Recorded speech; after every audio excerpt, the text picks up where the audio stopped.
Assalamualaikum warahmatullahi wabarakatuh. Gimana kabarnya anak-anak? Semoga kita semua selalu diberi kesehatan oleh Allah SWT ya. Anak-anak semua masih tetap semangat kan belajar di rumahnya? Semoga saja apapun keadaannya belajar tetap nomor satu dan tetap semangat ya. Nah, di pertemuan kali ini Ibu Arifah akan memberikan penjelasan pada materi sistem pencernaan manusia. Tolong disimak baik-baik ya.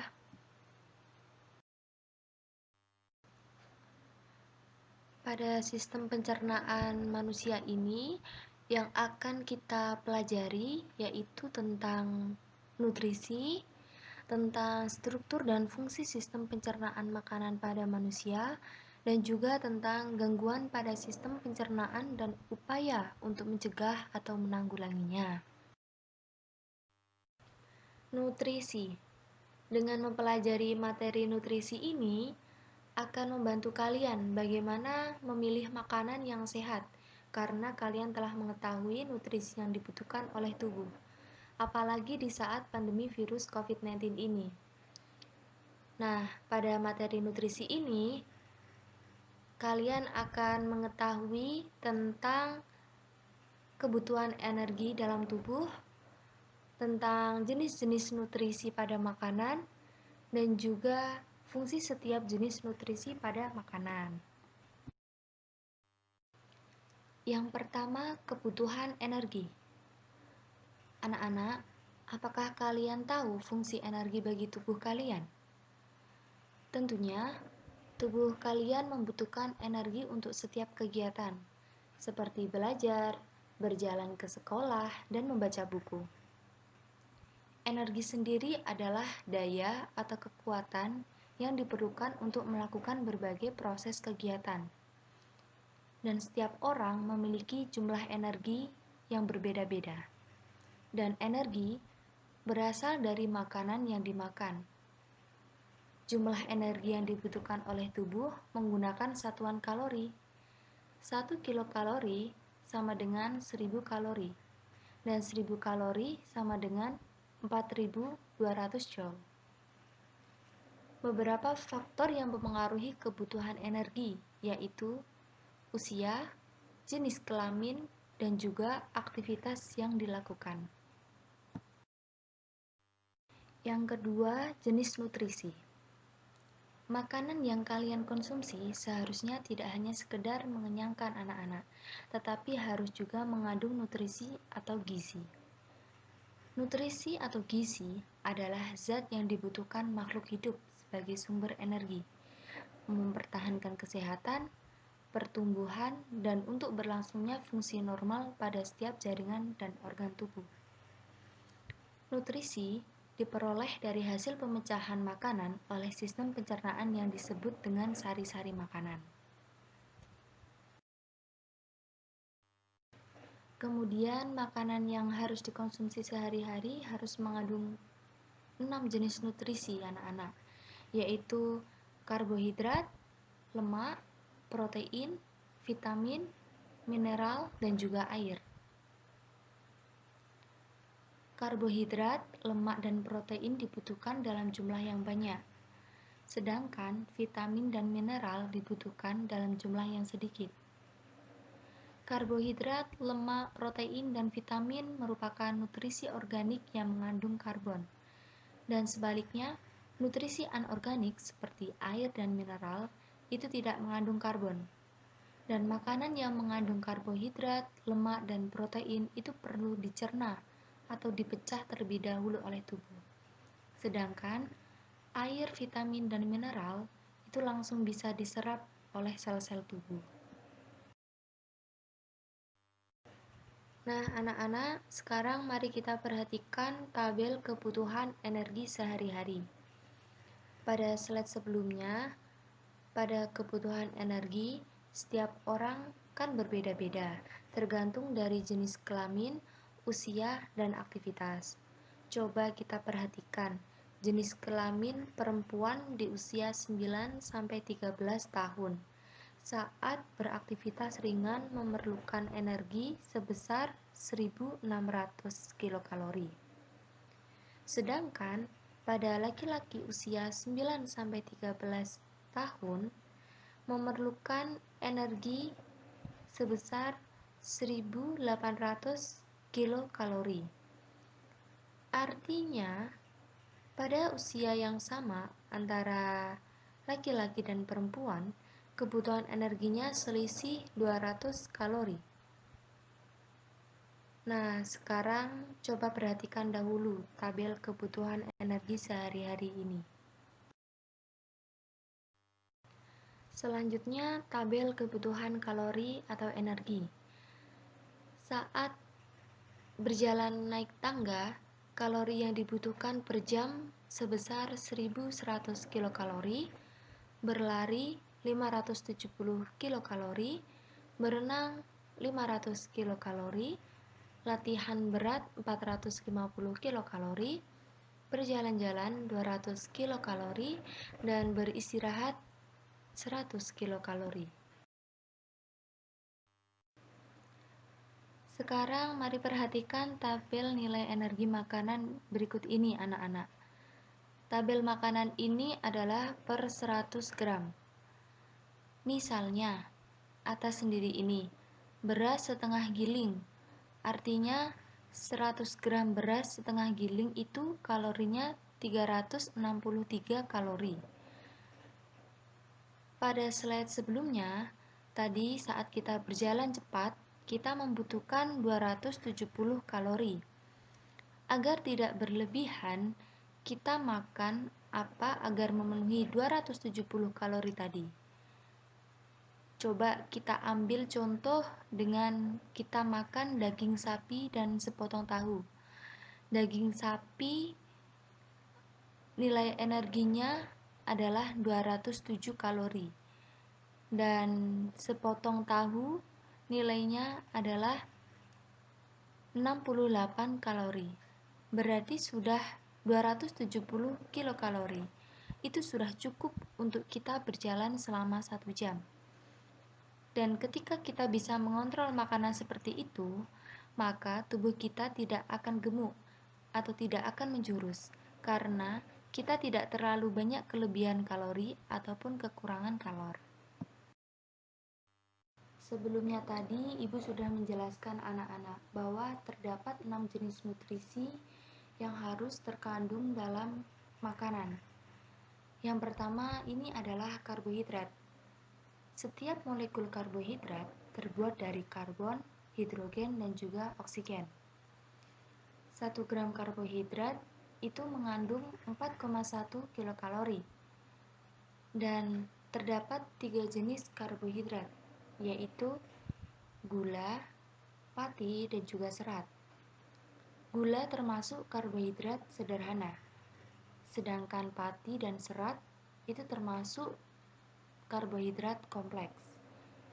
Contoh dari pati yaitu umbi-umbian dan biji-bijian, sedangkan untuk jenis karbohidrat serat yaitu contohnya roti gandum, kacang-kacangan, sayuran, dan buah-buahan. Anak-anak semua, apakah kalian tahu fungsi karbohidrat itu untuk apa? Ya, fungsi karbohidrat itu adalah sebagai sumber energi utama bagi tubuh, dan energi yang dibutuhkan mulai dari kita bernafas hingga aktivitas tubuh yang lebih intens. Dan akibat mengkonsumsi karbohidrat secara berlebihan, itu dapat menyebabkan ketosin. Ketosin itu yaitu suatu kondisi ketika tubuh memanfaatkan lemak sebagai sumber energi. Dan gejala ketosin itu antara lain adalah sakit kepala, lemas, dehidrasi, mual, pusing, dan mudah emosi. Selanjutnya, jenis nutrisi yang kedua adalah lemak atau disebut juga dengan lipid. Lemak atau lipid itu diperlukan tubuh untuk menyediakan energi. 1 gram lemak itu mengandung 9,3 kilokalori anak-anak. Dan lemak atau lipid itu dapat melarutkan vitamin A, D, E, K dan menyediakan asam lemak esensial bagi tubuh manusia. Berdasarkan esensialnya, lemak itu dikenal sebagai lemak jenuh dan lemak tak jenuh. Contoh dari lemak jenuh yaitu daging, susu, keju, minyak kelapa, dan sawit. Sedangkan lemak tak jenuh contohnya adalah minyak nabati dan lemak yang ditemukan dalam biji. Lemak jenuh yang berlebih itu dapat meningkatkan kolesterol darah dan menyebabkan penyakit jantung dan stroke. Kemudian, fungsi lemak itu sangatlah banyak anak-anak, yaitu untuk menyediakan energi jangka panjang, memberi rasa kenyang setelah makan, membantu pembuatan hormon, membentuk bagian otak dan sistem saraf, membentuk membran sel untuk setiap sel di dalam tubuh, dan juga untuk mengangkut vitamin A, D, E, dan K ke seluruh tubuh. Dan akibat mengkonsumsi lemak secara berlebihan, itu dapat berdampak pada produksi sel imun tubuh dan sel darah merah anak-anak, yaitu sering mengalami infeksi dan memiliki penyembuhan luka yang sangat lambat. Selain itu, kurangnya asupan lemak dapat mengganggu sistem saraf dan penglihatan. Selanjutnya, jenis nutrisi yang ketiga yaitu protein. Protein merupakan molekul besar yang terdiri atas sejumlah asam amino, yaitu karbon, hidrogen, oksigen, nitrogen, dan kadang-kadang belerang. 1 gram protein itu mengandung 4,1 kilokalori. Protein itu dibutuhkan sebagai penghasil energi, untuk pertumbuhan, pengganti sel-sel tubuh yang rusak, pembuat enzim dan hormon, dan juga sebagai pembentuk antibodi. Anak-anak perlu kalian ketahui bahwa protein yang berasal dari hewan itu disebut juga dengan protein hewani. Sedangkan protein yang berasal dari tumbuhan itu disebut juga dengan protein nabati. Fungsi protein itu untuk membantu mengatur metabolisme tubuh. Dan kekurangan protein itu tidak hanya menyebabkan munculnya rasa lapar, lelah, dan lemas, tetapi juga dapat membuat sistem kekebalan tubuh menjadi menurun. Selanjutnya, jenis nutrisi yang keempat yaitu vitamin. Vitamin dikelompokkan menjadi dua, yaitu vitamin larut dalam air dan vitamin larut dalam lemak. Vitamin larut dalam air yaitu vitamin B dan C, sedangkan vitamin larut dalam lemak yaitu vitamin A, D, E, dan juga K. Khusus vitamin D itu dapat terbentuk ketika kulit terkena sinar matahari anak-anak. Kemudian, fungsi vitamin yaitu untuk membantu mengatur metabolisme, mencegah penyakit kronis seperti penyakit jantung dan kanker, dan untuk memelihara nafsu makan, kesehatan mental, dan kekebalan tubuh. Lalu, kekurangan vitamin itu dapat menyebabkan tubuh dalam kondisi patologis yang disebut juga dengan avitaminosis. Nah, anak-anak, di slide ini terdapat tabel jenis vitamin, sumber, dan manfaatnya. Jenis vitamin meliputi vitamin A, B, C, D, E, dan juga K. Coba kalian baca dan pahami ya tabel jenis vitamin, sumber, dan manfaatnya. Selanjutnya, jenis nutrisi yang kelima yaitu mineral. Nah, anak-anak, apakah kalian tahu fungsi mineral itu sebagai apa? Ya, fungsi mineral itu sebagai proses pembangunan sel, membantu reaksi kimia tubuh, mengangkut oksigen ke seluruh tubuh, dan juga sebagai pembentukan dan pemeliharaan tulang. Akibat kekurangan mineral kalsium pada anak biasanya membuat fungsi tulang terganggu. Misalnya, yaitu mengakibatkan penyakit rakitis yang membuat tulang lunak dan lemah, serta osteoporosis di kemudian hari. Nah, anak-anak, coba perhatikan di slide ini terdapat tabel berbagai mineral yang dibutuhkan oleh tubuh. Mineral yang dibutuhkan oleh tubuh antara lain kalsium, fosfor, potasium atau kalium, sodium atau natrium, besi, iodium, dan juga seng. Coba kalian baca dan pahami ya. Nah, selanjutnya jenis nutrisi yang terakhir yang dibutuhkan oleh tubuh yaitu air.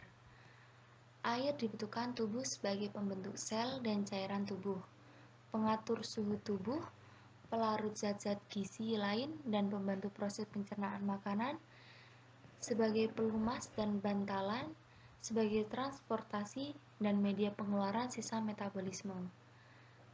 Perlu kalian ketahui anak-anak, kekurangan air itu dapat mengakibatkan mudah merasa lelah dan pusing. Hal tersebut itu terjadi ketika saat tubuh mengalami dehidrasi. Mengalami kadar oksigen dalam tubuh pun ikut berkurang. Akibatnya, fungsi syaraf, otot, dan organ lainnya pun ikut menurun, sehingga tubuh mudah merasa lelah. Nah, alhamdulillah, kita pelajari sampai sini dulu ya anak-anak materinya tentang kebutuhan energi, jenis-jenis nutrisi, dan fungsi setiap jenis nutrisi. Semoga penjelasan Ibu dapat dimengerti. Apabila kurang jelas dan kurang difahami, dapat ditanyakan ke Ibu dan Ibu mohon maaf sebesar-besarnya. Kita jumpa di hari berikutnya. Wassalamualaikum warahmatullahi wabarakatuh.